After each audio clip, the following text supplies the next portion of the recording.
মুখ্যমন্ত্রী হওয়ার পর প্রথমবার বেলুড় মঠে শুভেন্দু অধিকারী। প্রেসিডেন্ট মহারাজের সঙ্গে সাক্ষাৎ, স্বামীজির আদর্শ মেনে শিক্ষা, স্বাস্থ্য, সেবা ও আধ্যাত্মিকতার প্রসারের বার্তা শুভেন্দু অধিকারী।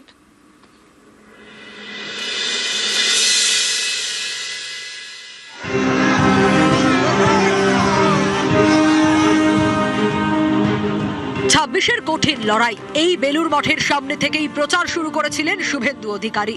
লড়াই শেষে বিপুল জয়। সেদিনের বিরোধী দলনেতা এখন রাজ্যের মুখ্যমন্ত্রী হয়ে এবার বেলুড় মঠে।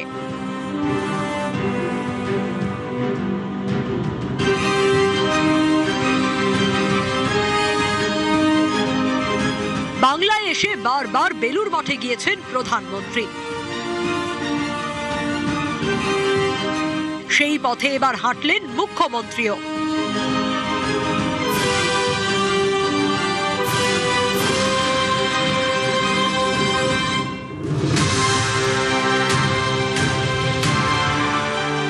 মঠ, ধর্ম, আধ্যাত্ম চর্চা, শৈশব থেকেই এই পথের পথিক শুভেন্দু অধিকারী।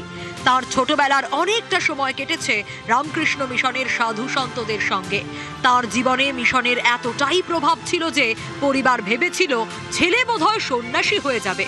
ছেলের শপথের দিন এই গল্প শোনান তার বাবা শিশির অধিকারী। অজয় মুখার্জি, সতীশ সামন্ত, কুমার জানার আশীর্বাদ এবং আমাদের পরিবারের এসব আছে। কেউ সন্ন্যাসী হয়ে যায়, কেউ বিয়ে করে না। এটা অনেক বড় পরিবার, এসব ট্র্যাডিশন অনেক আগে আছে। সেই ট্র্যাডিশন ধরে ওর রিফ্লেকশন এসছে। রামকৃষ্ণ মিশনের সঙ্গে শুভেন্দু অধিকারীর সম্পর্ক দীর্ঘদিনের। ছোটবেলায় রামকৃষ্ণ মিশনে যাতায়াত ছিল। ব্যক্তিগত জীবনে স্বামী বিবেকানন্দের প্রভাব অত্যন্ত গভীর।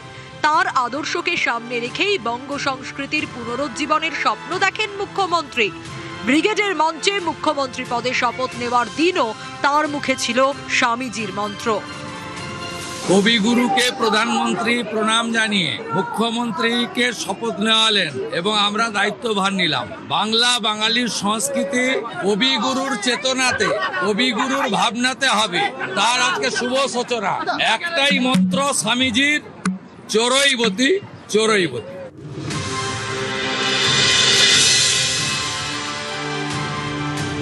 আগে অনেকবার বেলুড়ে এসেছেন, এবার রাজ্যের প্রশাসনিক প্রধান হিসেবে। মঠের গেটে তাকে স্বাগত জানান রামকৃষ্ণ মঠ ও মিশনের প্রবীণ সন্ন্যাসীরা। হাঁটু গেড়ে প্রণাম করেন মুখ্যমন্ত্রী।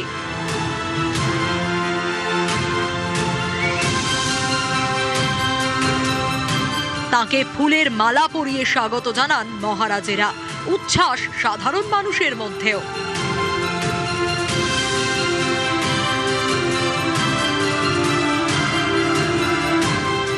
শুভেন্দু প্রথমে যান শ্রী রামকৃষ্ণ মন্দিরে। এরপর স্বামী বিবেকানন্দের স্মৃতি বিজড়িত পবিত্র ঘরে গিয়ে প্রণাম করেন তিনি। বন্দে সুরেশিত পাদপীঠম, বন্দে ভবেশং ভবরোগ বৈদ্যম, তমেব বন্দে ভুবিরাম কৃষ্ণম।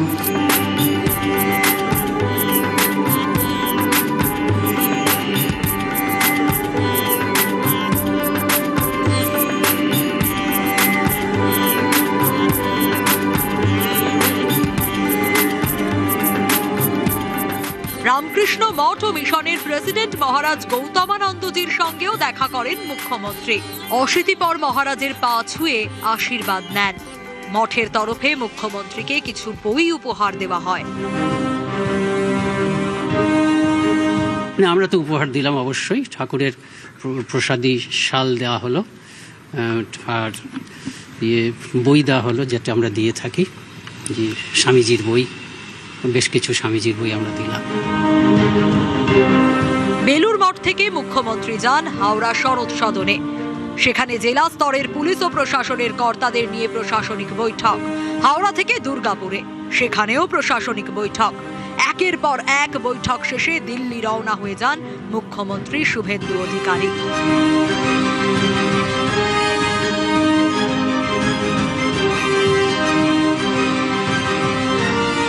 নিউজ 18 বাংলা।